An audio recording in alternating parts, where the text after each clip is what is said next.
Hey guys, I'm Rimi and welcome back to our channel Rimi's World। তো দেখো আজকে একটা সম্পূর্ণ অন্যরকম ভিডিও নিয়ে চলে আসলাম, রান্নার ভিডিও। আজকে আমি রান্না করছিলাম, তখন ভাবলাম যে তোমাদের সঙ্গেও শেয়ার করি কি রান্না করছি। তো এখানে আমি করব হচ্ছে ঝিঙের পুর ভরা, মানে উচ্ছে পোস্ত দিয়ে ঝিঙের পুর ভরে একটা ভাজা। ফার্স্টে তো এখানে সর্ষে, পোস্ত, কাঁচা লঙ্কা, লবণ, হলুদ সবগুলো একসঙ্গে বেটে নিয়েছি শিলনোড়ায়।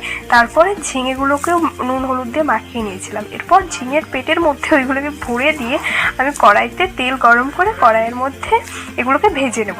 তারপরে কি করব কচুর বড়া। দেখো কচুগুলো সদ্য জমি থেকে তুলে আনা হয়েছে। তারপর কচুগুলোকে জমি থেকে তুলে এনে মা এখানে কচুর খোসাগুলো ছাড়িয়ে নিল ভালোভাবে। তারপর কিন্তু কচুগুলোকে এখানে গ্রেট করতে হবে। হ্যাঁ, আমরা এখানে একটা গ্রেটারের সাহায্যে কচুগুলোকে ভালোভাবে কুচিয়ে নিচ্ছিলাম, মানে গ্রেট করে নিচ্ছিলাম। তো এভাবেই করতে হয় আমি শুনেছি। তারপর আর কি কচুগুলোকে ভালোভাবে লবণ হলুদ দিয়ে মাখিয়ে, যা যা তোমরা ঝাল খেতে পছন্দ করলে অবশ্যই ঝাল দেবে।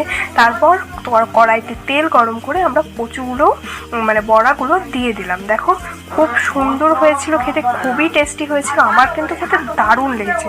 তোমাদের কেমন লাগলো ভিডিওটা অবশ্যই কিন্তু কমেন্ট করে জানিও। আর এই ঝিঙের পুর ভরা গরম ভাতের সঙ্গে তো খেতে জাস্ট